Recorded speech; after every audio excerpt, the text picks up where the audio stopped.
Bonjour à tous, c'est Tolia Sugo. Aujourd'hui, nous allons parler de shopping et plus précisément de comment négocier un prix en France. Alors, si vous avez décidé de voyager en France, une des questions que vous vous posez certainement en ce qui concerne la culture et surtout la culture du shopping, c'est de savoir si oui ou non, dans les magasins français, vous pouvez négocier les prix. Globalement, non. Pas de suspense, la France n'est pas un pays où la négociation des prix est une partie importante de la culture. Dans la plupart des magasins et des boutiques, les prix sont affichés, les taxes sont inclus, et il n'est pas possible de négocier le prix, vous payez exactement ce qui est indiqué. Il y a toutefois des exceptions à ces règles.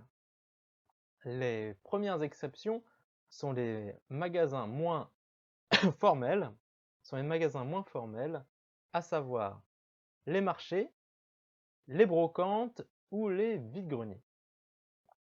Les brocantes et les vide-greniers, en ce qui concerne les vide-greniers, il s'agit le plus souvent de citoyens amateurs et non pas de vendeurs professionnels qui veulent vendre ce qu'ils n'utilisent plus dans leur maison.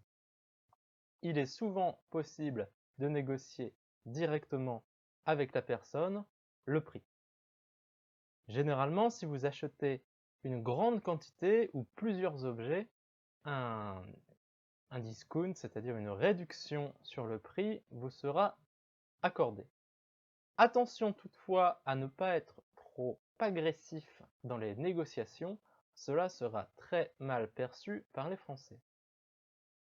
Deuxième endroit où vous pouvez négocier, et vous en avez sans doute entendu parler, c'est une partie importante du patrimoine français, ce sont sur les marchés. Sur les marchés, il s'agit de vendeurs professionnels. N'essayez donc pas de négocier le prix trop agressivement. Mais si vous achetez une grande quantité de produits ou plusieurs types de produits différents, vous pourrez sans doute négocier le prix légèrement à la baisse.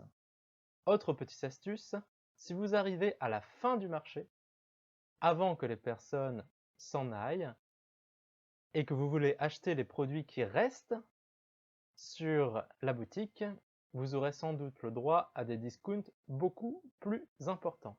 En effet, le vendeur, surtout s'il s'agit de produits frais, n'a pas intérêt à ramener tout ça à la maison.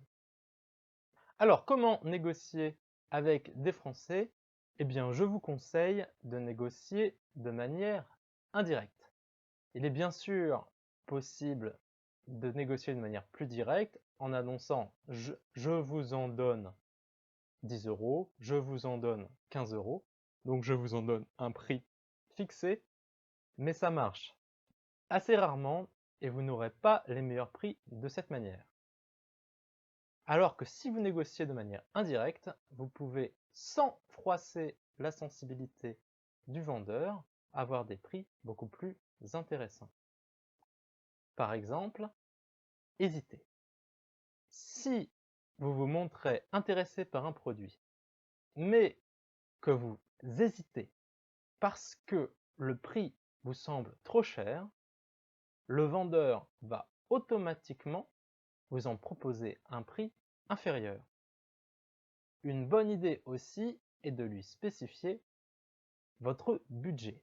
Par exemple, « Ah, c'est au-dessus de mon budget, je ne voudrais pas mettre plus de 10 euros. » À ce moment-là, le vendeur sera tenté, afin de vendre son produit, et si bien entendu votre prix n'est pas trop éloigné de la valeur réelle de l'objet, de vous faire une ristourne assez intéressante. C'est tout pour le point culturel. Voyons maintenant un petit dialogue, une petite situation en exemple pour illustrer la négociation entre deux Français qui voudraient acheter un produit. Bonjour monsieur, je peux vous aider? Oui, je cherche un stylo à plumes pour mon fils. Bien sûr, J'en ai de très jolis ici. Regardez. Oh, le bleu est vraiment très bien. Il est à combien? Il est à 40 €, monsieur. C'est un peu au-dessus de mon budget. Vous en avez d'autres? Oui, regardez, celui-ci est seulement à 10 €. J'hésite.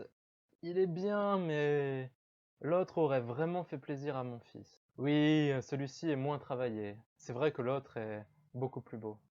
Ah, c'est vrai. Mais 40 € c'est trop. Tant pis. Je vais essayer de trouver autre chose. Attendez, vous seriez prêt à mettre combien? Ah, pas plus de 25-30 €. C'est pas possible. Bon, d'accord, pour votre fils, je vous le fais à 30 €. Oh, merci beaucoup, il sera très heureux. Au revoir, monsieur. Et voilà, vous venez habilement de négocier 25% de réduction sur le produit en question. Notez que le vendeur est satisfait, vous êtes satisfait, et la négociation s'est passée dans le respect mutuel, bien qu'étant faite de manière très indirecte. Bien entendu, il y a des fois où cette technique ne marchera pas et que le vendeur n'aura pas envie de négocier le prix. Dans ce cas-là, payez le prix demandé ou partez. C'est très simple. Je vous rappelle une dernière fois que même si cette astuce est utilisable très fréquemment, la négociation des prix n'est pas ancrée dans la culture française et par conséquent, faites bien attention de ne pas être trop agressif dans la négociation et ne vous attendez pas à de très grosses réductions de prix. Généralement 20-25%, c'est déjà très bien. C'est tout pour aujourd'hui, j'espère que vous avez aimé cette vidéo. Si vous avez des expériences en France de shopping, n'hésitez pas à en parler dans les commentaires. Et comme toujours, n'hésitez pas à partager la vidéo, à la montrer à vos amis et à m'aider à faire grandir la chaîne. Passez une très bonne journée et à bientôt. Au revoir.